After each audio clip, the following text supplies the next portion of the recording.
Matthew 18:15 through 20. If your brother sins against you, go and show him his fault, just between the two of you. If he listens to you, you have won your brother over. But if he will not listen, take one or two others along, so that every matter may be established by the testimony of 2 or 3 witnesses. If he refuses to listen to them, tell it to the church. And if he refuses to listen even to the church, treat him as you would a pagan or a tax collector. I tell you the truth, whatever you bind on earth will be bound in heaven, and whatever you loose on earth will be loosed in heaven. Again, I tell you that if the 2 of you on earth agree about anything you ask for, it will be done for you by my Father in heaven. For where 2 or 3 come together in my name, there am I with them. So I have a lot of questions in this passage here. Number 1, just a basic thing here that confronts each of our hearts.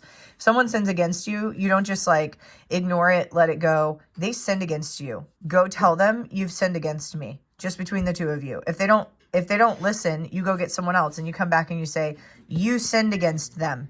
And then you go to the church. So that's not followed here. Usually someone sins against you, you go gossip about them, or you whatever. It is good. You're supposed to forgive them. But if you don't confront them and you don't confront the sin in love, then you're not winning them over. So if they turn and gore you, that categorizes them as not someone that needs to be right up in your day-to-day life, right?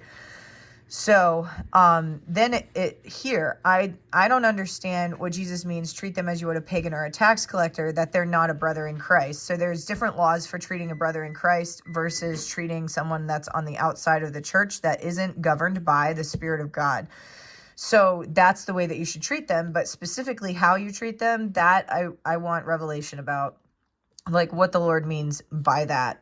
Definitely you still love pagans and tax collectors, but you have a barrier knowing that they're not in the Spirit. There's a guard there. So you definitely then basically treat them like they're not a believer.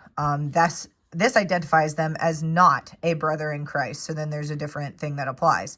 Then I have no idea how this ties into this. I tell you the truth, whatever you bind on earth will be bound in heaven, and whatever you loose on earth will be loosed in heaven.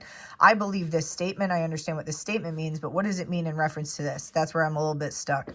Again, I tell you that if 2 of you on earth agree about anything you ask for, it will be done for you by my Father in heaven. Again, how does that relate to this situation? Or is this a separate teaching and they just didn't put a new title there? I don't know. But I believe these things. These are powerful. This is the way you should pray. This is the way you should build your faith.